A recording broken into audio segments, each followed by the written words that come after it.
is Hayes Q Jones, your DVD and Blu-ray baller on a budget, and this is HQ Videos for you. If you're new to the channel, welcome. If you're a current subscriber, what's up? You're greatly appreciated. Come on in, make yourself at home. You know the routine. This week takes me to the Hillsborough Public Library. I actually picked up a couple of out-of-print dollar DVDs. Along with that, have a Warner Archive, a Disney home movie exclusive, very rare out-of-print Kino Lorber with Alex Guinness, Alex Baldwin. Got Star Wars on the mind, Alex Baldwin, as well as this very cheesy but cool 3D double feature. So I have some bangers in here. But before I get into what I picked up, and not only do I collect movies, yes, I'm one of these weird, wild individuals. I actually watch them. And on a weekly basis, I like to share some things I've watched, either streaming on the Fire Stick, live in the theater with my family, or actual physical media.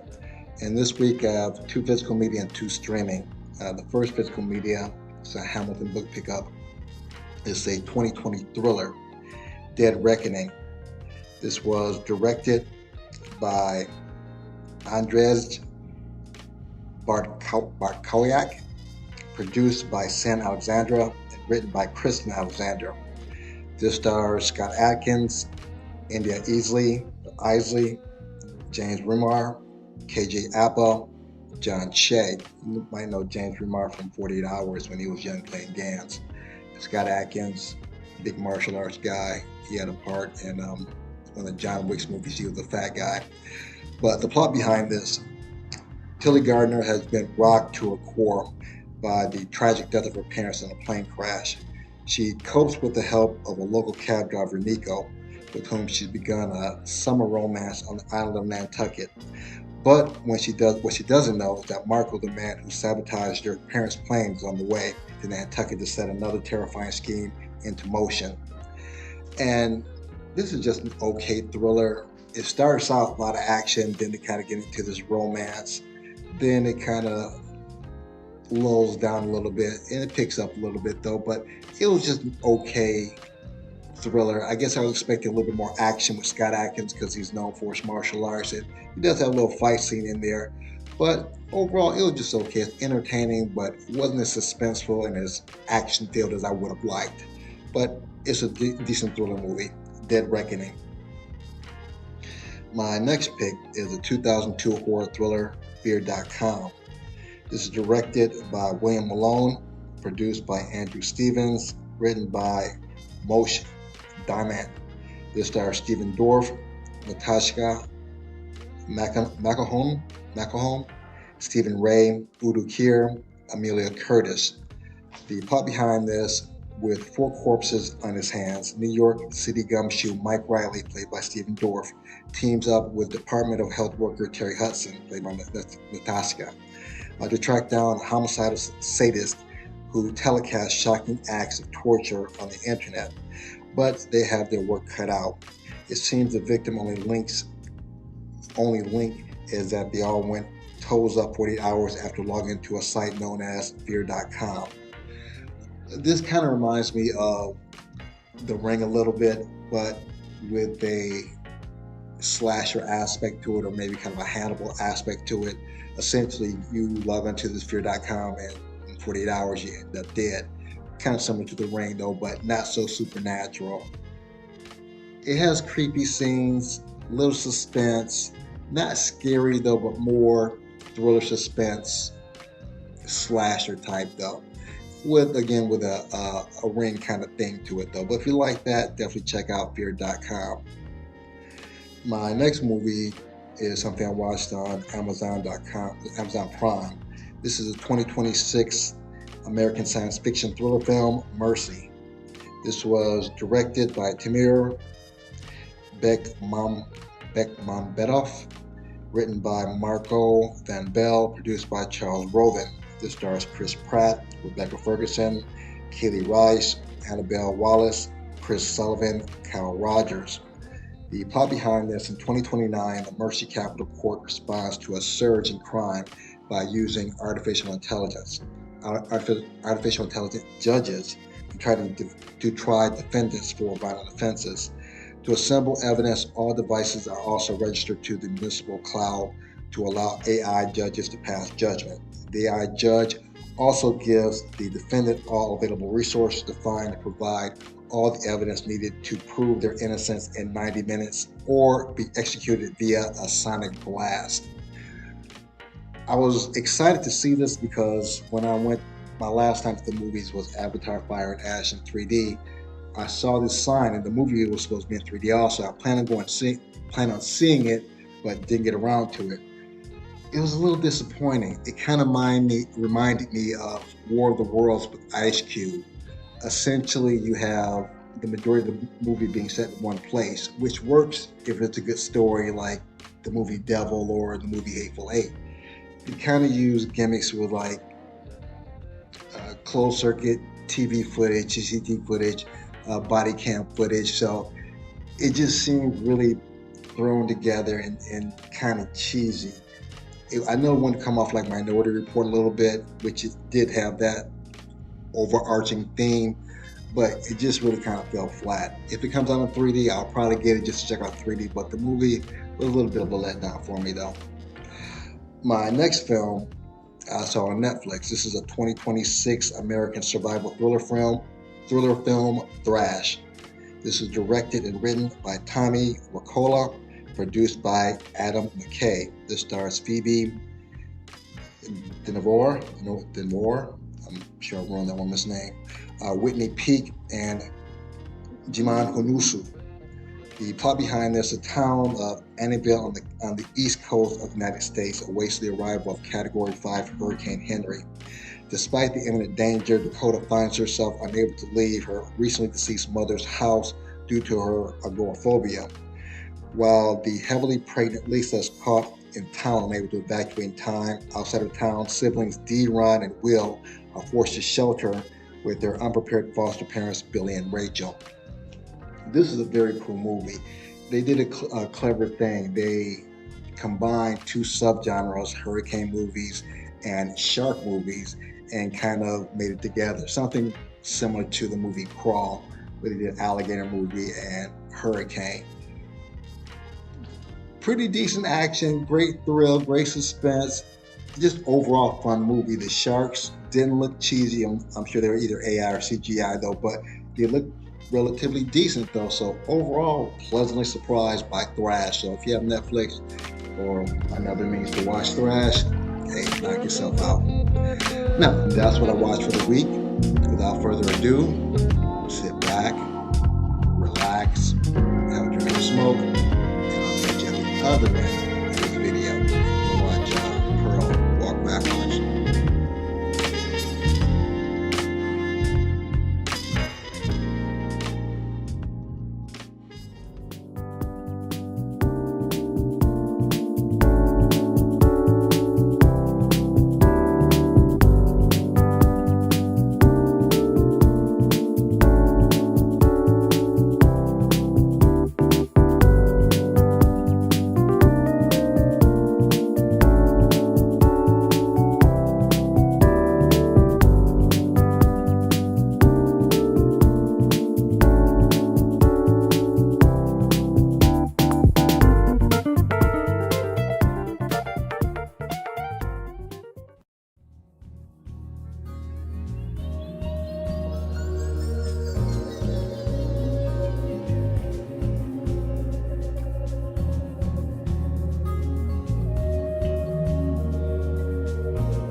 We're back at the Black Cave. Back at the Black Cave. We are back at the motherfucking Black Cave.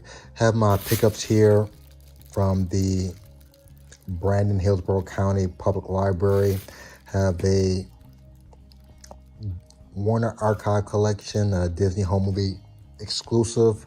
Have my Kino Lorber pick for the week, as well as my 3D pick and my classic pick, which I also picked up at the public library. So not a huge pickup though, but have some bangers in here as usual. So let me get these situated and we'll jump right into it. Hold on. My first pick, and again I picked this up at the Hillsborough County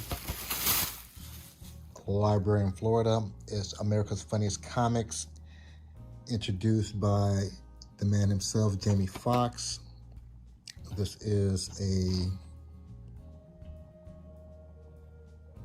Vivendi release. And let me see some of the, it looks like Earthquake, I know it's Bill Bellamy, Cedric the Entertainer. Looks like it might be Corey Holcomb right there. Did say the names here? Jamie Foxx presents. Let's see. Nope, we just have this. Cedric the Entertainer.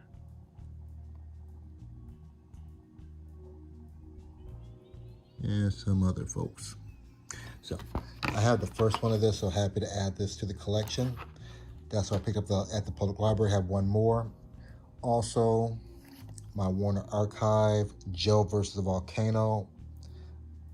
For all you're familiar with the channel, I've been a Tom Hanks fan since Bosom Buddies. Never did I think his career or his acting would mature to the point of where he's like considered one of the best actors right now, or possibly in the league of the greatest actors, just with performances like Green Mile, Castaway, Sully,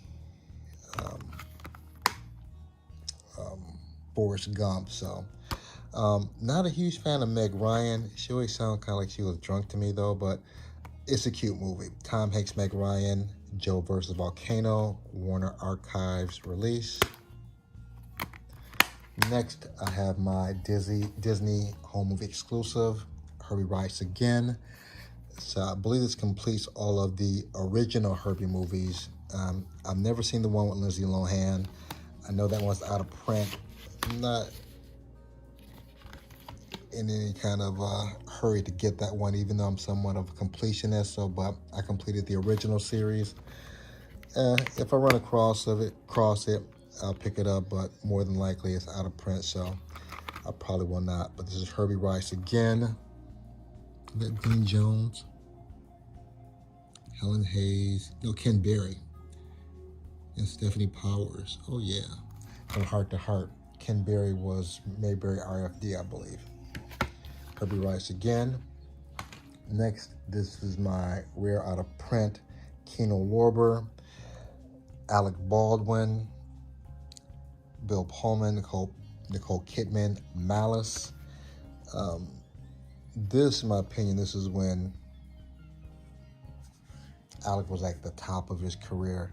He has this classic line in here where he's a doctor and is like, I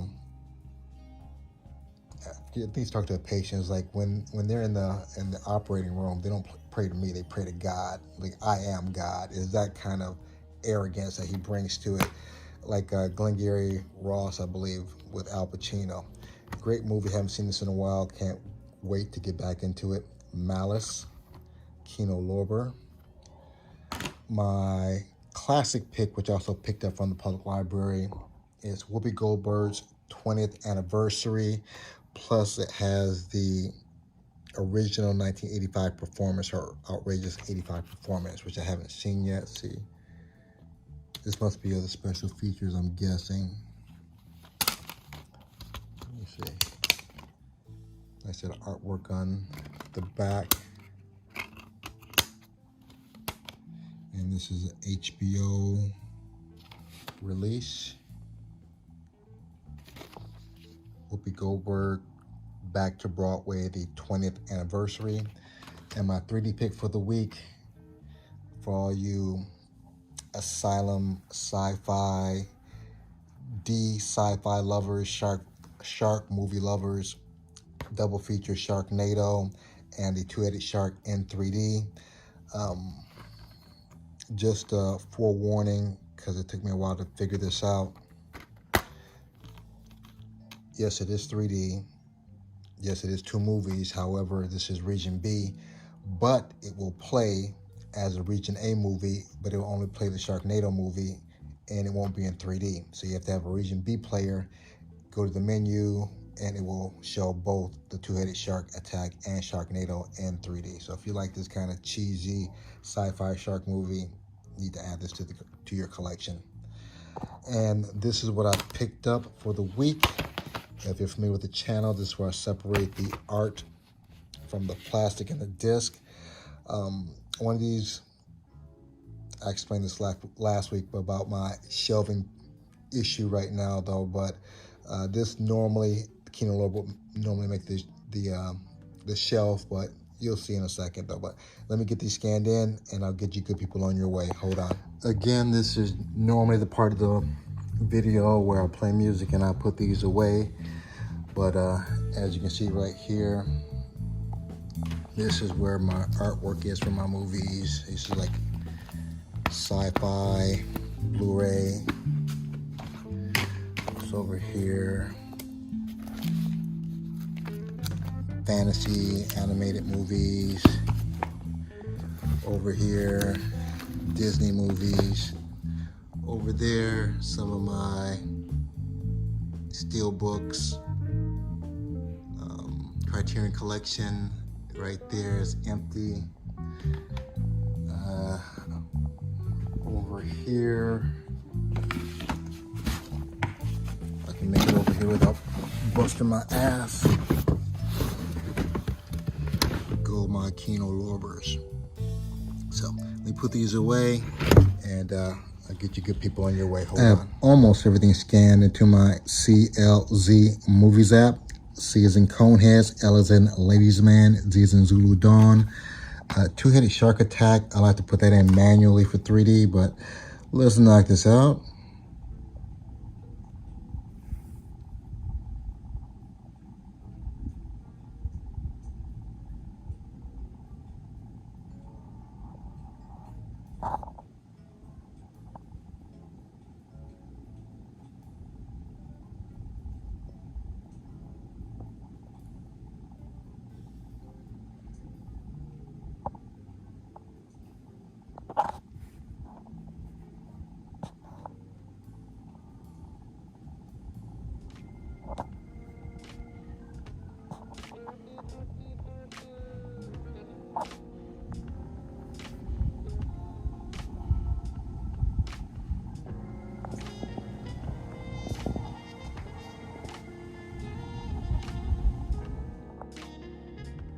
I have everything laid out, ready to be put back in its proper place. As usual, I appreciate each and every one of you tuning in, leaving comments. If you made this far in the video, smash the like, give it the big thumbs up. Make sure you share this with other movie lovers like yourself, and make sure you check out my collection video every Saturday, same place, same time. Other than that, may the best of your past be the worst of your future. Everyone, please be safe. Deuces.